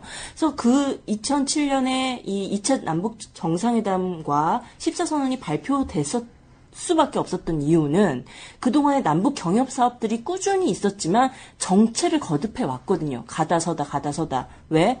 이 정치 군사적 신뢰 문제가 구축이 되지 않기 때문에 이 가다서다를 반복했던 거. 그래서 남북 경협이 더 이상 발전하지 못한 한계점에 도착했던 것. 이런 상황에서 2007년 이 정상회담과 14선언은 이 단계를 도약시킬 수 있는 내용을 담고 있다라는 거예요. 그래요. 그래서 그런 관점이 없이 경제협력이나 쪼잔쪼잔 하겠다라거나 아니면 분단을 확실하게 통일로 이런 것들을 딱 하지 않는 6.15 공동선언 14선언을 진정으로 이행하겠다라는 게 아니에요. 그래서 진짜 통일로 가야 된다. 평화체제로 가야 된다. 평화협정하고 통일로 가는 거다. 라는 것, 그 선에서만 진정한 발전이 이루어지지, 뭔가, 뭐, 평화적 분단 관리? 분단의 평화적 관리? 분단 고착화? 이런 수준의 얘기, 소위 자기가 진보라고 얘기하는 사람들도 하거든요? 그래서 뭐, 저기, 유럽 나라들처럼, 다른 나라들 사이지만, 유레일도 그냥 왔다 갔다 하고 국경 넘는 것도 편하고, 이렇게 살면 되지 않냐. 이런 나라와 나라의 관계고, 우리는 나라와 나라의 관계로 아니죠. 만들고 싶어 하는 사람들이 있어. 그래서 그 정도를 내놓으면서 평화통일 정책이다라고 얘기할 거면, 하지 말라는 거예요, 저는. 그렇죠. 그래서 분단의 평화적 관리는 분단의 연구화라는 말과 동일하거든요. 그래요. 분단의 평화적 관리는 없어. 그리고 분단된 상황에서 평화적 관리는 없어. 서해가 증명해 보이잖아요. 그렇죠. 서해가. 그래서 이 14선언은 이 종전선언의 문제와 평화협정 체결의 문제, 그리고 그 안에서 이 남미 정말 주체로서 실력을 발휘할 수 있는 것을 또 담보했었잖아요. 왜냐하면 그렇죠. 이 북한은 그동안 북미 간의 평화협정만 주장해 왔었거든요. 그래서 3자의 이 협정을 담을 수 있다라고 또 전향적 입장을 또 한 번 밝혀줬잖아요. 여기서 중국이 난리가 나죠. 우리가 빠지는 거냐. 빨리 통일이 돼야 돼요. 전 라디오 밤미팅기 하면서 그런 생각 진짜 많이 하는데, 모든 문제들이 근본적으로 통일이 되면 해결될 문제들이 굉장히 많더라고요. 그쵸? 크게, 크고 작게. 이 역사를 왜곡하는데 계속해서 빨갱이, 간첩, 이거잖아요, 다. 다 왜곡한 게 위안부 그거야. 할머니들 문제도 그렇고, 통일만 되면 해결될 문제도 되게 많고, 또 제가 또 파주에 작은 땅이 있어요. 그래서 통일만 되면 이제 우리가, 거기가 이제 통일의 길목이거든요, 파주가. 그치. 예. 그래서 그런데 계속 파주 그쪽에서 계속 한나라당 군 출신 한나라당 있어요. 황모 씨. 예. 그분이 계속되는 거 진짜 너무 웃기는 일이야. 진짜 짜증나요. 그래서 통일의 길목인데 파주 시민들이여 깨어나라. 예, 거기 땅값이 오르려면 통일이 돼야 돼. 서울보다 더 비싸질 수 있어요, 나중에. 거기가 수도가 될 가능성도 굉장히 높거든요. 경의선도 지나가고. 그래서 저는 이제 누가 저를 라디오 밤미팅 왜 하냐고 물어보더라고요. 그러면서 무슨 이제 제가 외도를 놀러 갔었는데 외도가 이제 섬인데 뭐가 있냐면 전체가 식물원이에요. 근데 거기 그거를 개인이 사가지고 식물원을 만든 건데 거기 되게 작은 성당도 있어요. 너무 아름답잖아요. 근데 전 무신론자거든요. 그래서 성당엔 기도하래요. 그래서 무신론자도 기도할 수 있으니까 해서 제가 기도를 크게 했죠. 그래서 이거 나가도 되나요? 이건 개인적인 거니까. 부그와 MB를 불 속에서 타 죽는 고통 속에 있게 하시며, 이걸로 제가 기도 시작을 해가지고, 집에 가면 장롱 안에서 다이아몬드가 쏟아지게 하시고, 통일이 되어 파주 땅값이 서울에 2,000배로 오르게 해주십시오. 네, 이렇게 기도를 했더니, 어떻게 기도를 그렇게 사사롭고 말도 안 되게 하냐는 거예요. 근데 저는 이렇게 생각해요. 기적을 이뤄주는 게 신 아닙니까?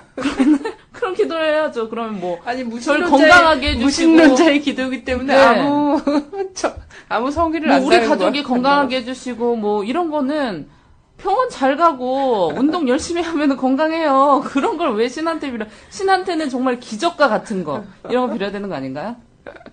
그래. 잘 이루어졌으면 좋겠다. 파주 땅값 2,000배는 너무 심해. 죄송합니다. 불가능한 걸 가능하게. 우리가 지향한 사회가 아니야. 난 땅 없는 사람으로서 적극 반대해. 아니, 그런 생각을 해봤어. 통일이 됐다. 그러면 정말 이 통일을 위해 땅을 기부할 생각은 없는지. 제 명의가 아니기 때문에. 자기 땅도 아니네. 명의도 아닌데 왜 그랬어? 아버지께서. 유산 상속할 거였어? 네, 아버지께서. 그렇군. 하여튼, 아유. 그래서 올해 대선은 그 어느 때보다 중요하다. 그냥 이명박 정부 5년 바꿔보자. 이것의 의미가 아니라 정말 한반도의 평화와 번영, 그 남북관계 발전 이것을 보장하고 담보하고 이행하고 발전시킬 정부가 들어서는 걸 만드는 것이 대선이다. 이런 의미가 있는 대선에 아까 우리도 뭐 초기에 얘기한 반유신 프로젝트를 하는 이유나 지금의 이 대통령이 되겠다고 이야기하는 후보들의 내놓은 정책들을 우리 잘 봐야 된다. 그래서 정말 저는 정말 6.15 14선언이 다시 만들어질 수 없는 선언이다. 한반도 평화 통일을 만들어내는 데 있어서 이 중요한 선언을 이행할 수 있는 정부가 만들어지게 하는 것이 올해 12월 대선의 우리의 또 다른 목표가 아닐까. 그런 정부를 만들어내어야만이 한반도 서해에서 다시는 긴장과 충돌과 교정과 인명피해가 없는 그러한 나라로 만들 수 있지 않을까 싶어요. 아니, 저는 그런 얘기를 합니다. 우리 대학생들이나 한테 통일이 어떻게 될까요? 막 이런 뭐 강연이나 이런 것들 가서 해보면, 저는 6.15 공동선언이랑 김대중 대통령이 2000년에 하셨던, 그리고 2007년에 이 14선언 있잖아요. 45개 분과가 쫙 만들어지지 않습니까? 근데 이 14선언을 딱 보면은, 이 구체화시킨 것들을 보면은 통일이 너무나 자연스러운 거예요. 이 14선언에서 약속했던 것들을 정치 부분, 군사 부분, 그리고 경제 부분, 사회 문화 부분, 그리고 진짜 외교 부분, 이런 데가 다 자연스럽게 이걸 이행해 나가잖아요? 그러면 이게 너무 자연스러운 통일의 흐름, 통일이 돼 있는 거야. 하나 예를 들면 이런 거죠. 이명박 정부가 들어서는 것 때문에 좀, 이게 완전히 꼬여버렸지만, 2008년에 베이징 올림픽 있지 않았습니까? 그래서 2007년에 그런 약속을 했잖아요. 남북이 함께. 베이징 올림픽 때. 열차 타고 가기로 했죠. 열차 타고 서울에서 남쪽에 응원단 들고 선수단 타고, 그리고 평양에서 북쪽 응원단들도 타고, 관광객들이랑 타고선 북경까지 가는 이런 것들을 약속했단 말이에요. 근데 이명박 정부가 들어서서 뭐야, 이 경의선이 뭐야. 금강산 길이 완전 막혀버렸잖아요. 금강산, 개성 이런 데까지 다 막혀버렸는데, 그러지 않았으면 열차 타고, 부산에서 열차 타고선 베이징 올림픽에 열차 타고 가는 판이었단 말이에요. 그게 뭐 통일이지 뭐야. 그게 그렇죠. 통일 아닙니까? 그래서 그 너무 자연스러운 흐름이고, 그 다음에 그 대통령이 3차 정상회담을 하잖아요. 이거는 통일을 확인하는 정상회담이 된 거야. 근데 이명박 대통령이 진짜 난 이래서 진짜 아둔한 것 같다는 거예요. 역사에 자기 이름을 엄청 크고 위대하게 남길 수 있었어. 통일 대통령으로. 근데 이게 좀 착오를 일으킨 거죠. 전부 말아먹은 대통령으로 지금 남게 된 거잖아. 그리고 내 생각에는 이름을 남기고 싶은데 아니, 돈을 남기는 지금 게 중요한 보니까 사람이야, 이 사람은. 돈도 남기고 이름도 남긴 사람이 박정희인 거야. 롤모델이었던 거지. 그랬던 게 아닐까 해서. 저도 하루빨리 통일이 돼서 저희 땅이 금싸라기가 땅이 되고 네, 평화로운 이런 한반도가 됐으면 좋겠네요. 그래, 꽃게 좀 더 싸게 먹고. 14선언에서 베이징 올림픽에 참가는 사실 물 건너 갔지만 아시안 게임이 남았습니다. 2014년. 아, 그래요? 이 열차를 다시 한번 실현시킬 수 있다라고 생각을 하고요. 14선언 이행하면. 그리고 세계적 석학인 윌러스틴이 이번 정부를 어떻게 세우냐에 따라서 10년 안에 한반도 통일된다 이런 얘기를 하셨어요. 그래요. 이왕만큼 정말 오래돼서는 정말 이 한국사의 부조리를 담고 있는 모든 것을 청산할 수 있는 우리 미래를 만들어갈 수 있는 대선이다. 네. 이렇게 보여요. 야, 그렇습니다. 자, 우리 꼭 선거 잘합시다. 선거 잘하고. 아, 어떡해. 진짜 선거 시간도 좀 늘리고 선거 좀 다 했으면 좋겠네. 그래요. 감사합니다. 감사합니다.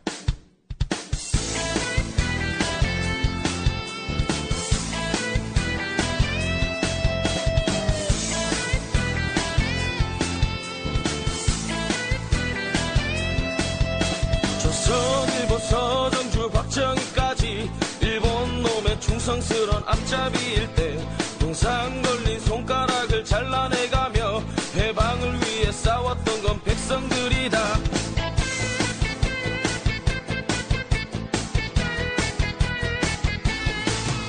한살원 전두환과 그 똘마니들 5060의 부귀영화 대물림할 때 잡혀가고 죽어가고 고문당하며 민주를 위해 싸웠던 건 국민들이다. 실과 진미로 배불리는 매국노들 여의도에 또아리 틀고 갈수록 적반하장 후원무치 지랄 연변 국민